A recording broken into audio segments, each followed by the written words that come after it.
ನಮಸ್ಕಾರ. ಪ್ರೇಮ ನಿರಂತರ. ಈ ಭೂಮಿಯ ಸಕಲ ಜೀವರಾಶಿಗಳ ಜೀವಸೆಲೆ, ಜೀವನೋತ್ಸಾಹದ ಮೂಲ ಈ ಪ್ರೀತಿ. ಈ ಪ್ರೀತಿಗೆ ಭಾಷೆ, ಜಾತಿ ಇವೆಲ್ಲದನ್ನು ಇದು ಮೀರಿದ್ದು ಅನ್ನೋದು ಸಾರ್ವಕಾಲಿಕ ಸತ್ಯ. ನಾವು ಈ ದಿವಸ ಸಾಂಕೇತಿಕವಾಗಿ ಬಹುತೇಕರು ಪ್ರೇಮಿಗಳ ದಿನ ಅಂತ ಆಚರಣೆ ಮಾಡ್ತೀವಿ. ಆದರೆ ಈ ಪ್ರೇಮ ಅನ್ನೋದು ಎಲ್ಲ ದಿನವನ್ನು ಮೀರಿದ್ದು ಅನ್ನೋದು ಸತ್ಯ. ಆದರೂ ಕೂಡ ಸಾಂಕೇತಿಕವಾಗಿ ಆಚರಣೆ ಮಾಡುವ ಈ ಹೊತ್ತಲ್ಲಿ ಕನ್ನಡದ ಭಾವಗೀತೆಗಳನ್ನು ಕೇಳುವ ಕಿವಿಗಳಿಗೆ ಇದು ಒಂದು ಸುದಿನ ಅಂತ ನಾನು ಭಾವಿಸ್ತೀನಿ. ಅದಕ್ಕೆ ಕಾರಣಗಳು ಹಲವು. ಏನು ಅನ್ನೋದನ್ನು ಈ ಚರ್ಚೆಯಲ್ಲಿ ಮುಂದುವರಿಸ್ತಾ ಹೇಳ್ತೀವಿ. ಅದಕ್ಕಿಂತ ಮುಂಚೆ ಕನ್ನಡದ ಕಾವ್ಯಗಳಲ್ಲಿ ಹೊಸ ಹೊಸ ಪಾತ್ರಗಳನ್ನು ಸೃಷ್ಟಿಸಿಕೊಟ್ಟ ಕನ್ನಡದ ಒಬ್ಬ ಸೃಜನಶೀಲ ಕವಿ, ಖ್ಯಾತ ಕವಿ BR ಲಕ್ಷ್ಮಣರಾಯರು ಇವತ್ತು ನಮ್ಮ ಸ್ಟುಡಿಯೋದಲ್ಲಿದ್ದಾರೆ. ಸರ್ ನಮಸ್ತೆ, ಕಾರ್ಯಕ್ರಮಕ್ಕೆ ಸ್ವಾಗತ. ಅದರ ಜೊತೆಗೆ ಹಲವಾರು ಗಾಯಕರು ಇವತ್ತು ಕನ್ನಡದ ಹಲವಾರು ಪ್ರಸಿದ್ಧ ಪ್ರೇಮ ಗೀತೆಗಳಿಗೆ ದನಿ ಆಗ್ತಾರೆ. ಆ ದನಿ ಆಗೋದಕ್ಕೆ ಮತ್ತು ಈ BR ಲಕ್ಷ್ಮಣರಾಯರ ಹೊಸ ಪ್ರೇಮ ಕವಿತೆಗಳ ಗುಚ್ಛಕ್ಕೆ ಸಂಗೀತವನ್ನು ಒದಗಿಸಿಕೊಂಡಂಥ ಖ್ಯಾತ ಸಂಯೋಜಕ ಉಪಾಸನ ಮೋಹನ್ ಇವತ್ತು ನಮ್ಮ ಜೊತೆದ್ದಾರೆ. ಮೋಹನ್ ನಮಸ್ತೆ, ಕಾರ್ಯಕ್ರಮಕ್ಕೆ ಸ್ವಾಗತ. ಹಾಗೆ ಸುಶ್ರಾವ್ಯ ಹಾಡುಗಳಿಗೆ ಕೊರಳು ಕೊಡೋದಕ್ಕೆ ವಿಕಾಸ್ ವಶಿಷ್ಠ ನಮ್ಮ ಜೊತೆದ್ದಾರೆ. ವಿಕಾಸ್ ನಮಸ್ತೆ, ಕಾರ್ಯಕ್ರಮಕ್ಕೆ ಧನ್ಯವಾದಗಳು. ಪ್ರೇಮಿಗಳ ದಿವಸದಂದು ನಾನಾಗಲೇ ಹೇಳಿದಾಗೆ ಕನ್ನಡದ ಭಾವಗೀತೆಗಳನ್ನು ಕೇಳುವ ಕಿವಿಗಳಿಗೆ ಒಂದು ಶುಭ ಸುದ್ದಿ ಅಂತ ನಿಮ್ಮದೊಂದು ಹೊಸ CD ಬಿಡುಗಡೆ ಆಗ್ತಿರುವಂಥದ್ದು, ನಿಮ್ಮ ಕವಿತೆಗಳಿರುವಂಥದ್ದು. ಅದ್ರ ಬಗ್ಗೆ ನಾವು ಹೇಳೋದಾದರೆ ಇದನ್ನು ನಾವು ಪ್ರೇಮಿಗಳ ದಿನವೇ ಬಿಡುಗಡೆ ಮಾಡಬೇಕಂತ ಮೊದಲೇ ಪ್ಲ್ಯಾನ್ ಮಾಡಿದ್ದು ಕೂಡ. ಈಗ ಒಂದು ನರಸಿಂಹಸ್ವಾಮಿಗಳ ಮೈಸೂರು ಮಲ್ಲಿಗೆಯ ಪರಂಪರೆಯನ್ನು ಮುಂದುವರಿಸೋದಕ್ಕೆ ಇದು ನರಸಿಂಹಸ್ವಾಮಿಗಳ ಜನ್ಮ ಶತಾಬ್ದಿ ವರ್ಷ ಕೂಡ. ಹೌದು. ಆದ್ದರಿಂದ ನನಗೆ ತುಂಬ ಕಾವ್ಯಕ್ಕೆ ನನಗೆ ತುಂಬ ಪ್ರೇರಣೆ ಕೊಟ್ಟಂತಹ, ನನಗೆ ತುಂಬ ಪ್ರಭಾವ ಬೀರಿದಂಥ ನರಸಿಂಹಸ್ವಾಮಿಗಳನ್ನು ಈ ಸಂದರ್ಭದಲ್ಲಿ ನಾನು ನೆನಪಿಸ್ಕೊಳ್ತಾ ಇದ್ದೀನಿ. ಮತ್ತು ಮೈಸೂರು ಮಲ್ಲಿಗೆ ಒಂದು ಹೊಸ ಅಲೆಯನ್ನು ನಮ್ಮಲ್ಲಿ ಸೃಷ್ಟಿಸಿತ್ತು. ಅದಾದಮೇಲೆ ನನ್ನ ಸುಭಾ ಭಟ್ರ ಮಗಳೇ ಬಂದಿತ್ತು. 10 ವರ್ಷದ ಹಿಂದೆ ನನ್ನವಳು ಅನ್ನುವಂಥ ನನ್ನ ಅಲ್ಲಿನ 10 ಗೀತೆಗಳ ಒಂದು CD ಬಿಡುಗಡೆಯಾಗಿದೆ. ಅಲ್ಲಿಂದ ಆಚೆಗೆ ನನ್ನ ಸೋಲೋ CD ಬಂದಿರಲಿಲ್ಲ. ಸೊ ಈ ಸಂದರ್ಭಕ್ಕೆ ನಮ್ಮ ಉಪಾಸನಾ ಮೋಹನ್ ನಮ್ಮ ಆನಂದ್ ಸ್ವಾಮಿಗಳ ನಂತರ ಮತ್ತು ಅಶ್ವಥ್ ನಂತರ ಸುಗಮ ಸಂಗೀತಕ್ಕೆ ತುಂಬ ಪ್ರಧಾನವಾಗಿ ತುಂಬ ಭೂಮಿಕೆ ನಿರ್ವಹಿಸ್ತಾ ಇರುವಂಥವ್ರು, ಹೊಸ ಹಾಡುಗಳ ಒಂದು ದೊಡ್ಡ ಹರಿವನ್ನು ಕೊಟ್ಟಂಥ ಉಪಾಸನಾ ಮೋಹನ್. ಮತ್ತು ಈ ಉಪಾಸನಾ ಮೋಹನ್ ಒತ್ತಾಯದಿಂದಲೇ ಈ ಒಂದು CD ಕೂಡ ಇವತ್ತು ಸಾಧ್ಯ ಆಗಿದೆ. ಯಾರಿವಳಿ ಬೆಳದಿಂಗಳು ಅನ್ನೋದು. ಸೊ ಕುತೂಹಲ ಇದೆ, ಯಾರಿವಳಿ ಬೆಳದಿಂಗಳು ಅಂತ ಸದಾಕಾಲ ಕುತೂಹಲವೇ. ಅದು ಯಾರ ಬೆಳದಿಂಗಳಿಗಳು ಅನ್ನುವಂಥದ್ದು, ಅದು ಅವರವರ ಬಾಳಿಗೆ ಒಂದೊಂದು. ಸೊ ಇದು ಕೂಡ ಯಾರಿವಳಿ ಬೆಳದಿಂಗಳು ಒಂದು ವಿಶೇಷ ಏನಂದರೆ, ಇದು ಕೇವಲ ಅವಳ ಪ್ರೇಯಸಿ ಮಾತ್ರವೇ ಅಲ್ಲದೆ ಅವಳ ಪತ್ನಿ ಆಗಿರ್ಬೋದು, ಮಗಳಾಗಿರ್ಬೋದು, ಮೊಮ್ಮಗಳಾಗಿರ್ಬೋದು. ಸೊ ಜೀವನಕ್ಕೆ ಬೆಳದಿಂಗಳು ಕೊಡುವಂತಹ ಒಂದು ಪ್ರೀತಿಯ ಒಂದು ಶಕ್ತಿ ಅದು. ಈ ಯಾರಿವಳಿ ಬೆಳದಿಂಗಳು ಇದರ ಟೈಟಲ್ ಟ್ರ್ಯಾಕನ್ನೇ ಮೊದಲಿಗೆ ನಾವು ಕೇಳೋಣ. ವಿಕಾಸ್ ವಶಿಷ್ಠ ಅದನ್ನು ಹಾಡ್ತಾರೆ. ಯಾರಿವಳಿ ಬೆಳದಿಂಗಳು,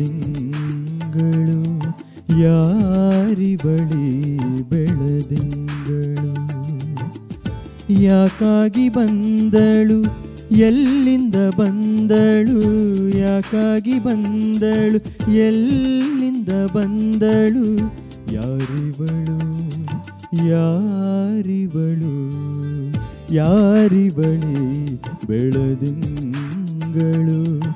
ಯಾರಿವಳಿ ಬೆಳದಿಂಗಳು. ಇಳಿ ಹೊತ್ತಿನಾಯಿ ಕತ್ತಲಿನಲ್ಲಿ ಸದ್ದಿರದೆ ಬಳಿಗೆ ಬಂದು, ಇಳಿ ಹೊತ್ತಿನಾಯಿ ಕತ್ತಲಿನಲ್ಲಿ ಸದ್ದಿರದೆ ಬಳಿಗೆ ಬಂದು, ನಯವಾಗಿ ನನ್ನ ನೇವರಿಸಿ ಹೀಗೆ, ನಯವಾಗಿ ನನ್ನ ನೇವರಿಸಿ ಹೀಗೆ, ನನ್ನನಾವರಿಸಿದವಳು, ನನ್ನನಾವರಿಸಿದವಳು. ಎಸ್, ಆವರಿಸಿದವಳು ಅಂತ. ಬೆಳದಿಂಗಳು ಹೇಗೆ ಇಡೀ ಭೂಮಿಯನ್ನು ಹಂತವಾಗಿ ಆವರಿಸುತ್ತೋ ಹಾಗೆ ನನ್ನನ್ನು ಆವರಿಸ. ಸೊಗಸಾಗಿ ಹಾಡಿದ್ರಿ. ಸಂಯೋಜನೆ ವಿಚಾರಕ್ಕೆ ಬಂದರೆ ಪ್ರೀತಿ ಹೇಗೆ ಆ ಮಾಯೆಯನ್ನು ಅಷ್ಟೇ ಆಪ್ತವಾಗಿ ನಮ್ಮನ್ನು ತಾಕತ್ತೋ ಆ ರೀತಿಯಾದಂಥ ಸಂಯೋಜನೆ ಈ ಹಾಡಿನ ಸಾಹಿತ್ಯ ಮತ್ತು ನಿಮ್ಮ ಸಂಯೋಜನೆಯ ಹೊತ್ತನ್ನು ನಾವು ನೆನೆಸ್ಕೊಳ್ಳೋದಾದರೆ, ಅದು ಹಾಡು ಸಂಯೋಜನೆ ಅಂದರೆ ನಾವು ಕೂತಾಗ ಅದಕ್ಕೆ ಇಂಥದ್ದೇ ಅಂತ ನಮ್ಗೆ ಗೊತ್ತಿಲ್ಲದೇನೆ ಒಳಗಡೆಯಿಂದ ಬಂದ್ಬಿಟ್ರೆ ಅದರಿಂದ ಇದಕ್ಕೆ ಆ ಸಾಹಿತ್ಯಕ್ಕೆ ಅದಾಗದೇ ಕೂತ್ಕೊಂಡ್ಬಿಟ್ಟಿದೆ ಆ ಸಂಯೋಜನೆ ಈಗ. ಎಸ್, ಈಗಾಗಲೇ ಹೇಳಿದ್ರು ಕೆ ಎಸ್ ನರಸಿಂಹಸ್ವಾಮಿ ಅವರ ಅದೆಷ್ಟೋ ಪ್ರೇಮ ಗೀತೆಗಳು ಇವತ್ತಿಗೂ ನಿತ್ಯವೂ ನಮ್ಮನ್ನು ಕಾಡುವ ಹೊತ್ತಲ್ಲಿ ಪ್ರೇಮ ಗೀತೆಗಳಿಗೆ ಮತ್ತೊಂದಷ್ಟು ಗೀತೆಗಳನ್ನು ಸಂಯೋಜನೆ ಮಾಡೋದು ಒಂದು ಹಂತದಲ್ಲಿ ಚಾಲೆಂಜೆ. ಒಂದು ಸ್ಪಷ್ಟ ಗುರಿ ಏನಿತ್ತು ಅಂದರೆ ಈ ಹಾಡುಗಳನ್ನು ಹೀಗೆ ಬರಬೇಕಿತ್ತು, ಆ ನರಸಿಂಹಸ್ವಾಮಿ ಅವರ ಮತ್ತು ಅನಂತ ಸ್ವಾಮಿ ಅವರ ಕಾಂಬಿನೇಷನ್ನ ಛಾಯೆಯಿಂದ ಹೊರಬಂದು ಇದನ್ನು ಸಂಯೋಜಿಸಬೇಕಿತ್ತು. ಅಲ್ಲ, ಈಗಾಗಲೇ ನಾನು 39 CD ಮಾಡಿರೋದ್ರಿಂದ ನಾನು ಈಗಾಗಲೇ ಅವರಿಬ್ಬರಿಂದ ಹೊರಗೆ ಬಂದ್ಬಿಟ್ಟಿದ್ದೀನಿ. ನನ್ನದೇ ಆದ ಒಂದು ಐಡೆಂಟಿಟಿ ಈಗ ಶುರುವಾಗಿದೆ. ಆದರೆ ಈಚೆಗೆ ಎಲ್ಲರ ಬಾಯಲ್ಲೂ ಒಂದಿತ್ತು, ಪ್ರೇಮಗೀತದ ಗುಚ್ಛ ಬರ್ತಾ ಇಲ್ಲ, ಬರೀ ಭಾವಗೀತದ ಒಂದು ಗುಚ್ಛ ಅಂತ ಬರ್ತಾ ಇದೆ ಅಂತ. ಆದ್ರಿಂದ ನಾನು ಲಕ್ಷ್ಮಣರಾವ್ ಅವ್ರಿಗೆ ಹೇಳಿದೆ, ಇಲ್ಲ ಈ ಸಲ ನಾವು ಪ್ರೇಮಗೀತದೇ ಒಂದು ಗುಚ್ಛವನ್ನು ಮಾಡಬೇಕು ಅಂತ ಹೇಳಿ ಇಬ್ಬರೂ ಇದಕ್ಕಾಗೇನೆ 2 ತಿಂಗಳಿಂದ ಸತತವಾಗಿ ನಾವು ಇದಕ್ಕೆ ಶ್ರಮ ವಹಿಸಿದ್ದೀವಿ. ಎಸ್, ಖಂಡಿತವಾಗಿಯೂ ಶ್ರಮ ಕಾಣ್ತಾ ಇದೆ. ಪ್ರೇಮಿಗಳ ದಿನದಂದೇ ಪ್ರೇಮ ಗೀತೆಗಳ ಒಂದು ಗುಚ್ಛವನ್ನು ಕೊಡುವುದು ಮತ್ತು ಪ್ರೇಮ ಮತ್ತು ಲಕ್ಷ್ಮಣ್ ರಾಯರು ಈ ಹಿಂದಿನಿಂದನೂ ಒಂದು ಒಳ್ಳೆಯ ಸಂಬಂಧ ಇಟ್ಕೊಂಡಿದ್ದವ್ರು ನೀವು ಪ್ರೇಮದ ಜೊತೆಗೆ, ಅವಿನಾಭಾವ ಸಂಬಂಧ. ಎಸ್, ಆ ಪ್ರೇಮ ಕವಿ ಅನ್ನೋದು ಒಂದು ಆಪಾದನೆ ನನ್ನ ಮೇಲೆ ಸದಾಕಾಲ ಇದೆ. ಆಪಾದನೆ. ಆ ಜೊತೆಗೆ ಅದ್ರ ಬಗ್ಗೆ ನನಗೆ ಭಾಳ ಹೆಮ್ಮೆ ಅಂತಲೂ ಅನಿಸ್ತದೆ. ಮತ್ತು ಇನ್ನೊಂದು ಬಹಳ ಮುಖ್ಯವಾದಂದರೆ ಇಲ್ಲಿ ನಾವು ಈ ಸಿಡಿನಲ್ಲಿ ನಾವು ಏನು ಮಾಡಲಿಕ್ಕೆ ಹೊರಟಿದ್ರೆ ಇದು ಕೇವಲ ಒಂದು ಹದಿಹರಿಯದ ಪ್ರೀತಿ ಅಷ್ಟೇ ಅಲ್ಲ, ಎಲ್ಲ ವಯೋಮಾನದವರಿಗೆ ಹೊಂದುವಂತಹ ಇದಿರುತ್ತೆ. ಇದರಲ್ಲಿ ನನಗೆ ಭಾಳ ಇಷ್ಟವಾದ ಒಂದು ಹಾಡಿದೆ, ಧನ್ಯವಾದ ಈ ಅಮ್ಮನಿಗೆ. ಅದು ನನ್ನ ಹೆಂಡತಿ ಬಗ್ಗೆ ಬರೆದಂತಹ ಹಾಡು.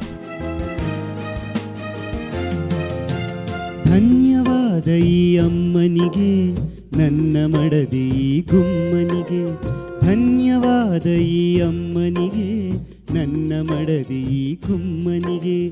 ಮಕ್ಕಳಿಗಮ್ಮ ಮೊಮ್ಮಕ್ಕಳಿಗೆ, ಮುದ್ದಿನ ಈ ದೊಡ್ಡಮ್ಮನಿಗೆ. ಮಕ್ಕಳಿಗಮ್ಮ ಮೊಮ್ಮಕ್ಕಳಿಗೆ, ಮುದ್ದಿನ ಈ ದೊಡ್ಡಮ್ಮನಿಗೆ. ಧನ್ಯವಾದ ಈ ಅಮ್ಮನಿಗೆ, ನನ್ನ ಮಡದಿ ಗುಮ್ಮನಿಗೆ.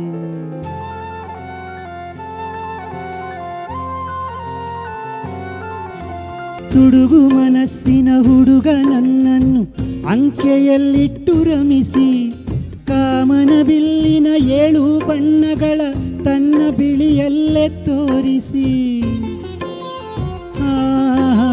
ತುಡುಗು ಮನಸ್ಸಿನ ಹುಡುಗ ನನ್ನನ್ನು ಅಂಕೆಯಲ್ಲಿಟ್ಟು ರಮಿಸಿ, ಕಾಮನ ಬಿಲ್ಲಿನ 7 ಬಣ್ಣಗಳ ತನ್ನ ಬಿಳಿಯಲ್ಲೇ ತೋರಿಸಿ. ಅಪ್ಪನ ಪಟ್ಟಕ್ಕೆ ನನ್ನನ್ನೇರಿಸಿ, ಅಪ್ಪನ ಪಟ್ಟಕ್ಕೆ ನನ್ನನ್ನೇರಿಸಿ. ಅಮ್ಮ ತಾನಾದ ಅಮ್ಮನಿಗೆ. ಎಸ್, ಹೆಂಡತಿಯ ಪಾತ್ರವನ್ನು ಅಥವಾ ಒಂದು ಹೆಣ್ಣಿನ ಪಾತ್ರ ಬದುಕಿನಲ್ಲಿ ಹೇಗೆಲ್ಲ ಬರುತ್ತೆ ಅನ್ನುವಂಥದ್ದು ಅಲ್ಲಿ ನೀವು ಗುಮ್ಮನಿಗೆ ಅಂತ ಬರುತ್ತೆ. ಯಾರಿಗೆ ಗುಮ್ಮ ಅಂತ? ಹೆಂಡತಿ ಗುಮ್ಮ ಕೂಡ ಅವಳು ಅಲ್ಲ. ಹೆಂಡತಿ ಯಾವಾಗ ಒಂದು ಗುಮ್ಮನ ಪಾತ್ರ ವಹಿಸದೇ ಇದ್ರೆ ನಾವು ಏನು ಬೇಕಾದ್ರೂ ಆಗ್ಬೋದು. ಸೊ ಎದುರಿಸ್ಬೇಕಾದ್ರೆ ಗುಮ್ಮ ಅಂತೀವಲ್ಲ, ಹೆಂಡತಿ ಗುಮ್ಮನೂ ಆಗಿರ್ತಾರೆ ನಮ್ಮ ಜೀವನದಲ್ಲಿ. ಒಳ್ಳೆಯ ಪಾತ್ರವನ್ನು ಅಪ್ಪನ ಪಟ್ಟಕ್ಕೆ ಏರಿಸಿದವಳು ಅಮ್ಮನಂತೆ. ಅಪ್ಪನ ಪಟ್ಟಕ್ಕೆ ನಾನು ಏರಿಸಿ ಅವಳು ಅಮ್ಮ ಆಗ್ತಾಳಲ್ಲ. ಹೌದು, ಅವಳು ಅಮ್ಮ ಆಗಿ ನನ್ನ ಅಪ್ಪನ ಪಟ್ಟಕ್ಕೆ ಏರಿಸಿದವಳು. ಅದ್ಭುತವಾದಂತಹ ಪರಿಕಲ್ಪನೆ. ಹೆಂಡತಿ ಅಂದರೆ ಹೆಂಡತಿ ಮಡದಿ ಅನ್ನುವಂಥ ಕೀಳರಿಮೆಯ ದಿನಮಾನದಲ್ಲಿ ಹೆಂಡತಿಗೆ ಅಮ್ಮನ ಸ್ಥಾನವನ್ನು ಅಥವಾ ಆಕೆಯ ಆ ಸೇವೆಯನ್ನು ಆ ಮಟ್ಟಕ್ಕೆ ಪರಿಗಣಿಸಿರೋದಿದೆಯಲ್ಲ, ಅದು ಈ ಪ್ರೇಮಿಗಳ ದಿನದ ಸಾರ್ಥಕ್ಯದ ಒಂದು ಭಾಗ ಅಂತ ನಾನು ಭಾವಿಸ್ತೇನೆ. ನನ್ನ ಪ್ರಕಾರ ನಿಜವಾದ ಪ್ರೀತಿಯ ಸಾರ್ಥಕ್ಯ ಇರೋದೇ ದಾಂಪತ್ಯದಲ್ಲಿ.